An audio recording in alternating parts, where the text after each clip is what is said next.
So the gentle leader attaches underneath the chin and it buckles behind the ears. So you want it to be snug up behind the ears. And this is the proper position for it. We don't want it sliding down onto the back of the neck, down where the collar is.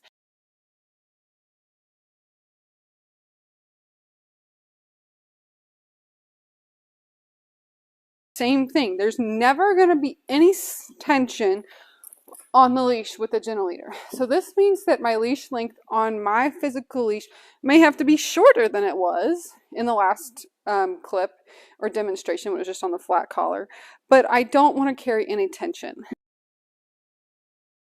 Something that we see really commonly with dogs coming through the kennel is that the gentle leader has actually twisted and the underclasp is on the side of their chin and on their face. So what this tells me is that somebody has been carrying tension on the gentle leader to cause it to rotate. So you can tell if you're carrying tension on or not by noticing whether the buckle underneath has rotated to the side of their face.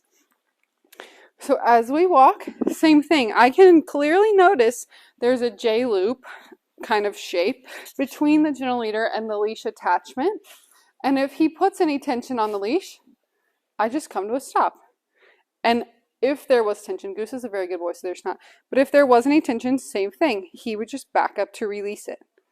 Just like that. Okay?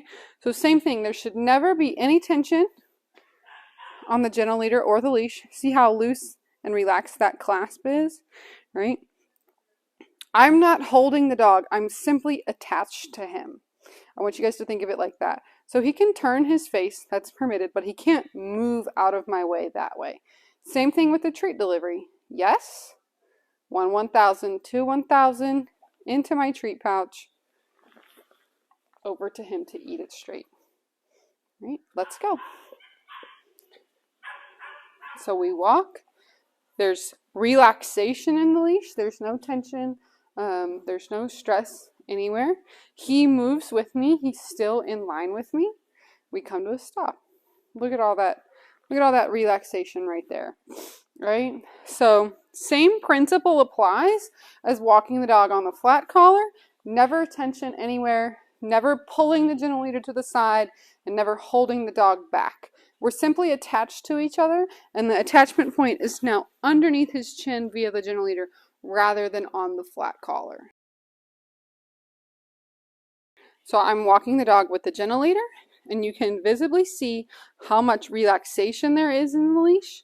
There's a really nice J-loop. There is no tension, and the gentle leader is underneath his chin rather than on the side of his cheek.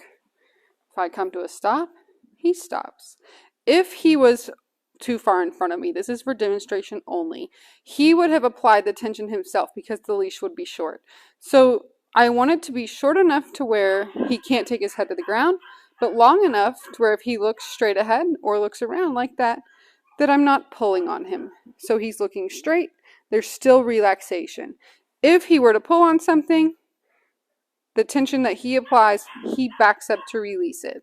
So I applied the tension there only for demonstration purposes. You would never do that. But it just shows how he backs off of the tension when it's applied. So we're going to go into motion now. And there's so much slack in our leash. All we're doing is we are attached to each other. Good boy.